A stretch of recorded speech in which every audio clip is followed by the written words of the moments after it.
인공지능과 기술 혁신으로 데이터와 AI 기술이 일자리 변화를 주도하고 있다라고 해요. 자, 이게 2011년, 2010년도쯤 제가 기억하기로는 그때쯤부터 스마트폰이 등장을 하기 시작을 했어요. 자, 스마트폰이 등장을 하고 사람들이 인터넷을 많이 활용을 할 수 있다 보니까 여러분들이 사용하는 기기에서 생성되는 게 모두 데이터로 생성이 될 겁니다. 그런 데이터가 점차 생기다 보니까 그 데이터가 쌓여서 2016년쯤에는요, 세계 경제 포럼이란 곳에서 빅데이터라는 용어가 처음 나왔습니다. 빅데이터라는 용어가 나오고부터 이 빅데이터를 어떻게 활용을 할 거냐에 대한 사람들의 궁금증이 점점 높아지고 기술도 점점 나타나기 시작을 했어요.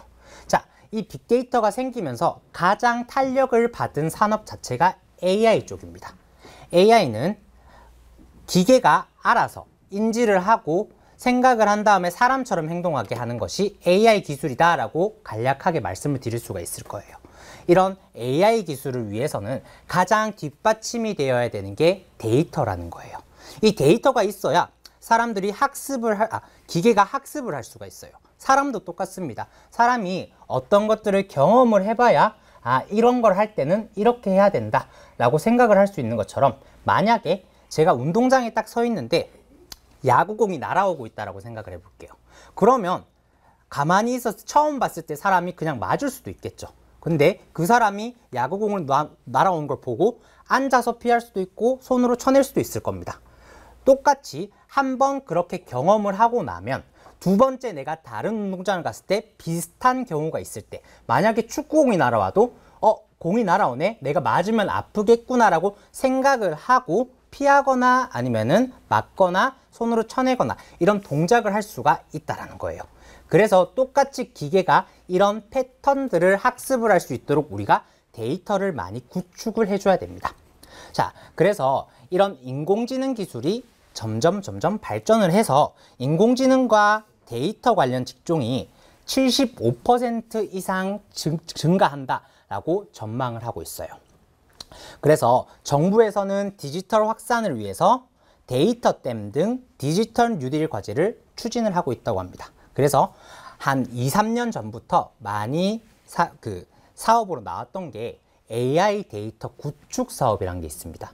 그 AI 데이터 구축 사업을 통해서 여러 가지 데이터에 라벨을 달아주는 그런 사업이 많이 나타나면서 우리가 오늘 수업을 들으면서 제목처럼 데이터 라벨링 전문가, 크라우드 워커, 그런 분들이 그런 형태의 직업이 생겨나기 시작을 했어요. 그래서 서울시에서는요, 재난안전이나 보행, 교통 등 시민생활과 밀접한 도시 데이터를 이미 수집을 해서 그거를 활용해서 빅데이터로 구축해서 혁신 서비스 개발을 통한 청년 일자리를 창출도 하고 있다라고 해요. 자, 데이터 라벨러라고 제가 말씀을 드렸죠. 이 데이터에 이름을 붙여주는 사람이다 라고 생각을 해주시면 되고, 정의를 한번 보시면요, 고용노동부 직업사전에 정식으로 등재된 직업입니다. 자, 데이터 라벨러는 인공지능이 학습할 수 있는 형태의 데이터를 가공하는 사람이에요. 가장 간단하게 한번 말씀을 드리면, 개와 고양이 사진이 있다라고 생각을 하면 이 개가 개다, 고양이가 고양이다 라고 이름을 컴퓨터가 이해할 수 있게 붙여주셔야 돼요. 자, 우리가 말로 이렇게 개다, 고양이다 해도 컴퓨터는 기억을 못하겠죠. 자, 데이터로 만약에 JPG 파일이 있을 때 이 파일에 이름을 강아지, 이름을 고양이 이런 식으로 붙이거나, 라벨그라운드라는 플랫폼에서 만약에 그 사진이 떴을 때 컴퓨터가 고양이는 1로 인식하고 강아지는 0이라는 숫자로 인식한다 라고 하면은 이 강아지 사진을 봤을 때는 0이라는 숫자를 입력을 해줘야겠죠. 그리고 고양이라는 사진을 봤을 때는 1이라는 숫자를 입력해 줘야 될 겁니다. 이런 식으로 우리가 라벨을 붙여주는, 그래서 데이터 라벨러라는 직업이 정식으로 등재된 직업이고요. 그래서 언제 어디서나 원하는 만큼 일하고 돈을 버는 형태다라고 생각을 해주시면 돼요. 보통 이런 데이터 라벨러를 하시는 분들은 그거를 본 직업으로 갖는 분들보다는 뭐 2잡, 3잡 이렇게 해서 가지시는 분들이 많아요. 그래서 저희 이번 과정 이전에 아마 들어보시는 분들도 있을 텐데 크라우드웍스라고 들어보신 분들도 있을 거예요. 거기서 이미 지금 데이터 라벨링에 대해서 좀 많은 과정을 하고 있을 텐데 저희랑 좀 비슷해요. 저희랑 비슷한데 뭐 크게 다를 건 없고 그 플랫폼 같은 경우도 비슷비슷해서 저희 과정을 듣고도 AID 시험을 치시면 80에서 90점은 금방 받으실 수가 있을 겁니다. 자, 그래서 저희가 AI 빅데이터를 활용해서 직원 교육을 포함한 대학이나 고등 분야에서도 교육의 수요가 증대될 것이다 하고, 제가 앞에서 말씀드린 크라우드웍스 같은 경우는 오프라인으로는 많이 하진 않습니다. 온라인 수업을 많이 하는데, 온라인 수업을 하면 좀 불편한 점은 내가 이거를 잘했는지 못했는지 판단을 잘 못해요. 라벨링 같은 경우는. 그리고 이론 같은 경우는 똑같이 흘러가겠지만 그런 부분에 불편함이 있어서 그렇게 온라인 교육보다는 이번 같은 오프라인 교육을 하는 게 그래도 조금 더 효율적일 겁니다. 그리고 수도권 중심의 기업 성장과 일자리 격차. 보통 대부분의 요즘에 IT 4차 산업과 관련된 기업들은 경기 서울권에 모두 다 몰려 있죠. 그런 것들을 좀 해소하고 비수도권과의 정보교육의 격차를 심화하고 있지만, 이런 교육을 통해서 저희가 좀 줄여서 우리도 서울에서 하는 것 이상으로 할 수 있다는 것을 생각을 하고 이런 교육을 진행을 하게 되었습니다. 그래서 보시면은 자, 데이터 AI 기술 일자리 변화에 적응을 하셔야 되고요. 여러분들 모두. 그리고 데이터에 대한 인식도 여러분들이 하셔야 됩니다. 제가 아까 말씀드린 2016년 이후부터 빅데이터라는 개념이 나오고 이런 데이터가 왜 중요한지를 계속 언급을 하고 있어요. 아직까지도 언급이 되고 있고요. 자, 그리고 데이터 관련 지식 기술을 습득할 수가 있을 겁니다. 이번 수업을 통해서.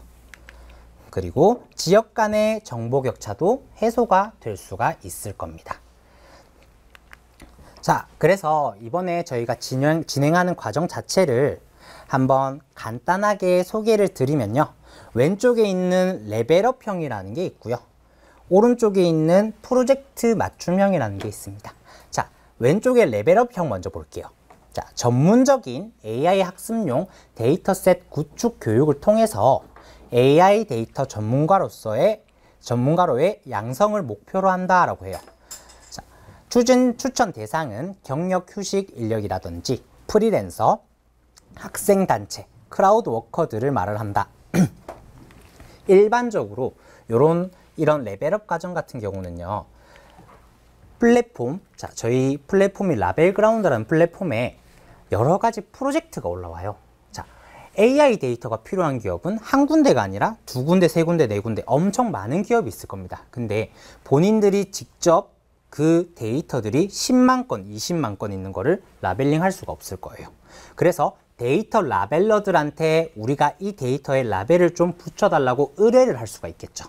그래서 그런 의뢰를 할 수 있는 라벨그라운드라든지 아니면 앞에서 말씀드린 크라우드웍스, 그 다음에 뭐 레이블러, 여러 가지 기업이 있는데 그런 업체에다가 우리 이런 라벨이 붙은 데이터가 필요해서 라벨을 좀 붙여주세요 라고 요청을 하면 그 플랫폼의 프로젝트가 올라가게 돼요. 그러고 그 프로젝트 내에서 내가 어떤 데이터는 무엇이다 라고 붙일 수 있도록 여러분들이 그 플랫폼에 맞게 학습을 하셔야 될 거예요. 맞죠? 그래서 크라우드웍스라든지 라벨그라운드, 우리 플랫폼에서 이렇게 라벨링 할 거면 이 프로그램에서는 이렇게 진행을 해야 되고 어떤 정도의 개념은 가지고 있어야 됩니다. 그래서 하나하나 라벨을 붙일 수 있는 사람도 있고요. 이런 라벨을 붙였는데 여러분들이 보고 라벨이 틀렸다, 맞다 판단할 수도 있어야 될 겁니다. 그런 검수를 할 수도 있어야 되고요. 그리고 마지막으로 이런 것들을 두 가지를 모두 다 관리할 수 있는 관리자까지 이렇게 한 단계씩 올라가는 과정을 우리가 레벨업 과정이라고 표현을 합니다. 그래서 추천 대상 같은 경우가 우리가 가장 쉽게 많이 하시는 게 라벨러 과정이에요. 라벨을 먼저 붙일 수 있어야 그 다음 단계인 그 다음에 검수를 할 수가 있겠죠. 그리고 최종적으로 관리까지 가니까, 그래서 뭐 경력 휴식이라든지 프리랜서, 학생, 크라우드 워커 이런 분들이 보통 라벨러 과정을 먼저 많이 듣습니다. 그리고 보통은 이런 거 같은 경우는 온라인, 오프라인 아니면은 이번 과정처럼 합쳐서 교육을 진행을 할 수도 있어요. 저희가 데이터 에듀에서는 지금은 저희 라벨러 과정만 운영을 하고 있고, 그 이후에 추후에 저희도 관리자 과정하고 그 다음에 검수자 과정까지 아마 스텝을 밟을 수 있도록 준비를 해서 아마 진행을 할 것 같습니다. 두 번째는 프로젝트 맞춤형이라는 게 있어요. 자, 프로젝트 맞춤형이 앞에서 설명드린 데이터가 필요한 기업들, 만약에 텍스트가 100만 개가 있다고 생각을 해볼게요. 자, 100만 개의 텍스트가 있는데 이 텍스트의 종류가 어떤 거냐면 전화로 대화를 하는 겁니다. 대화를 했는데 이 데이터가 민원 데이터예요. 어느 시도에서 아니면 국민신문고에 음성으로 들어온 데이터를 가지고 민원을 넣었어요. 그래서 상담원과 그 다음에 민원인 간의 대화를 했습니다. 이 대화를 했을 때 이 민원이 어떤 민원인가에 대해서 분류를 할 수도 있겠죠, 여러분들이.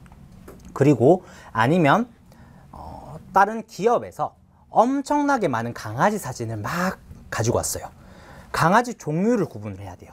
그리고 강아지의 코 위치와 눈 위치, 머리 위치, 그리고 강아지가 어디에 있는지 네모 박스를 쳐야 된다. 이런 사진을, 이런 이미지를 가지고 와서 라벨링을 해야 돼요. 그러면 앞에서 말씀드린 것처럼 기업에서 다 할 수는 없습니다. 그래서 라벨러들한테 요청을 하는 거예요. 이렇게 해주세요라고. 그리고 앞에서 말씀드린 레벨업 과정에 이런 것들의 개념을 알아야 되지만 본인들만의 특화된 어떤 그 네모 박스를 치는데 몸통은 필요 없어요. 머리만 있으면 됩니다. 그리고 점을 찍는데 원래는 코, 눈, 귀, 입 이렇게 찍어야 되는데 입만 있으면 돼요. 이런 식으로 맞춤형으로 가야 될 거예요. 그 기업에서 필요로 하는 데이터만 있어야 되기 때문에. 그래서 이 프로젝트 맞춤형 같은 경우는요, 현재 기업에 알맞은 적절한 교육 과정을 통해서 사업 운영에 실투입 가능한 인재 양성을 목표로 합니다. 그래서 기업단체나 사업단체, 크라우드 워커 이런 분들이 이런 프로젝트 맞춤형에도 투입이 될 수도 있습니다. 일반적인 레벨업 과정에서 라벨러 교육을 받아도 추가로 학습을 더 한 다음에 하는 게 프로젝트 맞춤형이다 라고 생각을 해주시면 될 것 같아요. 그래서 가장 먼저 이 사업을 왜 하는지에 대한 정의부터 라벨링 기법을 어떤 걸 쓰는지도 봐야 되고요. 그 다음에 커리큘럼이라든지 맞춤형 강의를 만들고 거기에 맞게 라벨러들이 학습을 한 다음에 그 라벨링을 할 수 있도록 하는 방법을 프로젝트 맞춤형이다 라고 생각을 해주시면 됩니다.